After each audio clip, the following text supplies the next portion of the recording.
name is Sable, and I'm very happy to be here doing this. I've been studying history for quite a few years just for the fun of it, and I try to do the more entertaining aspects of history, not all the dry facts and wars and everything. And so I wanted to start out by saying, is anybody watching the series Victoria on PBS right now? Is anybody? Well, I did. A little bit. It's been on a couple of years. Okay. Well, that was one of the reasons I chose to do this, because I was thinking people might be watching it. And the other question is anybody else a history buff that is interested in history? Because what I want to do is talk for a little while, and then I can open it up to discussions and stuff like that. So, and I know, Phyllis, when you were in Europe a couple of years ago, you took some kind of history class, didn't you, there? And maybe you could talk about that later afterwards. I don't think it was English history, though, was it? Oh, it was. It was, yes, it was 17th century England. Yeah, maybe you could offer a few words about that afterwards.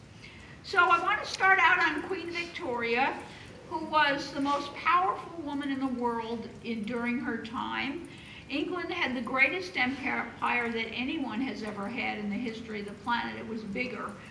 And she took the throne in 1837 at the age of 18, and she kept it for 63 years, and she was the longest reigning monarch in English history until our present Queen Elizabeth surpassed her in 2015. There was and I want to just very briefly go over the background, very briefly. The whole world was in tremendous change during her reign. They were going from farming into the industrial society. There were millions of people out of work. They were crowding in, and this is all over the Western world. It wasn't just England. They were trying to get into technology at that point. And there were millions of people out of work, very poor, and they were streaming into London. London was way overcrowded. They didn't have the facilities to handle all these people. The streets were covered with filth. There was not proper sewage. The Thames was so polluted they would throw their garbage in the street, the dead bodies in the street, the dead animals in the street. Nobody cleaned it up. They had epidemics of cholera and other diseases because of all their filthy conditions. Children often died early, and women died in childbirth. Half their children never made it to adulthood. The poor, England was the richest nation in the world at the time, but the poor were dirt poor. I mean, the workers had no rights. Children worked from the age of 5 in terrible conditions. And this is one of the reasons that all over Europe, people were threatening all the monarchies because they were so angry at the rich, the very rich and the very poor, and the poor had no rights. And this is one of the things that threatened all the monarchies of Europe during her reign, and a lot of them, some of them by the end of her reign were gone, and after that they were gone too. And but England kept its monarchy, and one of the reasons was Victoria and Albert. So toward the end of her reign, the workers had more rights because she was 63 years. It was a long time. The workers had more rights. People were more of them were able to vote, although not women. She wasn't supporting women's voting rights. But, you know, they did a lot of work on child labor and getting children to be educated by the end of her reign, and tremendous changes. And also, science was just beginning to take off like a rocket ship, which it's still doing today. And Albert was a tremendous influence on England. He was functioning as a king. When they got married, he basically took over the throne, even though she was queen and he was just the prince. But because he was a man and she was a woman, he basically pretty much ran the show. He ran Victoria. And she fell, well, let me start. So they got married in 1840, 3 years after she took the throne. She basically fell in love with him at the first moment. And they were raised to be married anyway, but it was an arranged marriage. But she really fell for him big time. And they got married in 1840. She was the one that started white wedding dresses and Christmas trees. Both she and Albert started that custom in England, which had not been the case beforehand. And he was from Germany, and she had a German background too, but he really was from Germany. And he, so they got married, and Albert started this spin campaign and publicity campaign that they had the perfect marriage and they were for family values at the time. And she really, as I said, really loved him, and I think he loved her too. And that made them, helped make them popular with the public. And she had 9 children. 2 of them died before she did. And they also had hemophilia, a couple of her kids. She introduced that into the British royal line. And so they were married 21 years, and he died young. And she really just loved him, but she actually let him control her completely, even down to what hat she was going to wear. I mean, that's how much he controlled her. But you got to realize this is a different time. And men were raised to control women, and women were raised to let men do it. I mean, that's how everybody was educated in those days, and some people are still like that today. But I'm very grateful that not all of us have to do that anymore. But, they really ran the monarchy together. And they didn't have a lot of power, the monarchy in England at that time. But they did have influence on public policy, and Albert really was tremendous help to England. He functioned as a king, even though he was only prince. But he was a very forward thinker. He really loved science and technology and the arts, and he tried to help England industrialize. He wanted them to expand. Again, they had this huge empire, and he... Can we ask questions in between? I was hoping to wait till the end, and then, is that all right? Because I wanted to just, there'll be plenty of time for questions, plenty. I don't want to, so anyway, he encouraged arts and science. The Crystal Palace was an exhibition of the latest scientific technology of the time, which took place about 10 years before his death. He worked really hard, long hours, very dutiful, lots of work. And then and Victoria had a war in her all her life between being the queen and being a wife. Like I said, she was raised to be under the man, but then she was the queen and he was just the prince. So this warred with her whole life. And even though they were supposedly had a perfectly happy marriage, they had horrible fights. Horrible fights. Victoria would scream and yell, and she'd lock herself in a room, and he'd have to slip notes under her door. and they were worried. Her uncle, King George, was crazy, and they were afraid she was going to be crazy too, because she wasn't acting like a woman was supposed to act. And she also had a lot of depression. After every child, she had postpartum depression, and she had 9 children, so that's a good 12 or 13 years of, you know. And every time she would have a child, he would take over the government. And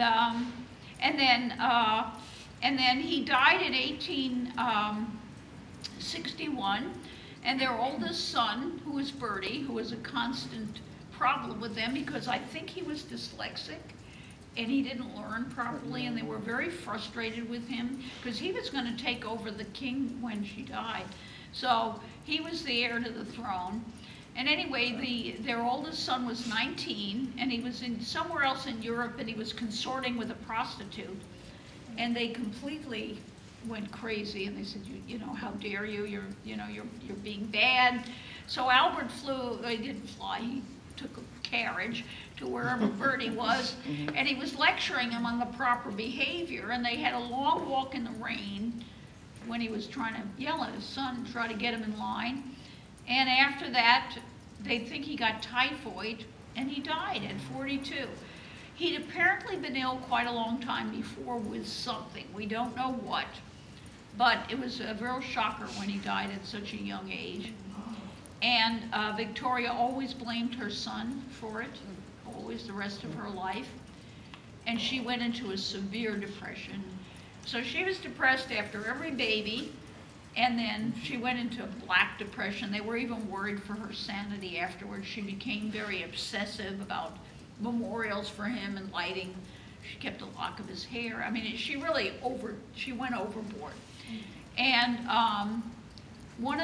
and they were worried for her sanity, and she wouldn't come out of the castle for 10 years. She locked herself in the castle, dressed in black the rest of her life, and she lived another 40 years after this. She wouldn't come out of the castle for 10 years, and the public was very angry at her, and because she wasn't doing her job and earning the money that she got. She had a lot of money being queen.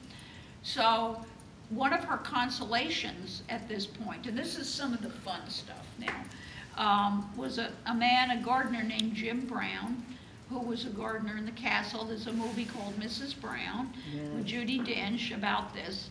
I haven't seen the movie, but I would like to. And so he was a gardener, he was Scottish and a real alcoholic, and he loved to drink, and he made her happy. So she would get her drunk and they'd go do things together.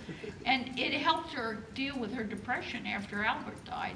But the family was scandalized. And they had a joke that she was Mrs. Brown because she was consulting with a servant. And in those days, unlike today, for an upper class person, not alone a queen, but any upper class person, to consort with a servant, it was shocking. And she was the Queen of England. So the family was scandalized at it, but they couldn't do anything because she was the boss. So and there was some rumors that she actually married John Brown in a secret ceremony. And he died very young. He was only 56, and she was very sad when he died. And actually, when she died years later, and she lived another 15 years, when she died years later, she asked to be buried with his mother's wedding ring, John Brown's mother's wedding ring. And there was some indication that they had had a secret marriage ceremony, which by a priest who confessed on his deathbed that he had married the Queen and John Brown secretly. So that was really scandalous. And her family was scandalized at her. She had all these children, and they were outraged that a servant, of all people. And so then John Brown died, and she was starting to get back into her duties and come out of the castle, although she always wore black. And then she met, she had another servant come over from India. She became Empress of India, which, England ruled India, a lot of China, a lot of African states. I mean, they had a huge empire, Canada. And so this guy's name was Abdul, and he was a Muslim. And it was a very racist time then, and England was very racist. I mean, they conquered all these dark-skinned countries, and they felt like they were doing the people a big favor, saving them from savagery, giving them the blessing of English domination, teaching them how to be civilized. I mean, they were very racist. So Abdul came over, and she met him, and he was very handsome and charming. And she didn't fall in love with him. He was like a son to her, but he became really close to the Queen. And they had a relationship of more of a mother and son relation, because she was quite old by that time. And he was young, and he had a wife. So she made him her favorite, which was a huge scandal. The white servants were furious that she had a minority servant that was more privileged than they were. It was absolutely, it's hard to say how scandalous it is now in these times, because you got to realize it was way worse back then. And this was the Queen of England, so it was really a scandal. So she made him her favorite, and he cheered her up in those years. And she gave him money and titles and land, I believe.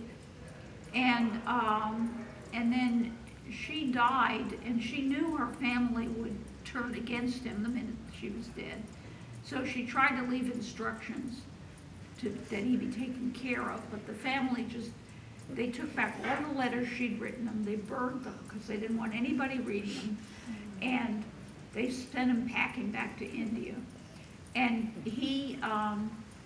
so he had nothing from Victoria. They took everything away. And he lived in India. He didn't have any children, but he kept diaries. He did his own diaries. By the way, Victoria was a voluminous writer. She wrote thousands of pages her whole life, thousands of journals. And when she died, her family burned a lot of them because all her deepest, most personal thoughts were in there, and they didn't want the public knowing. Not all of it. So they burned all her letters to Abdul, and they tried to destroy every trace of him.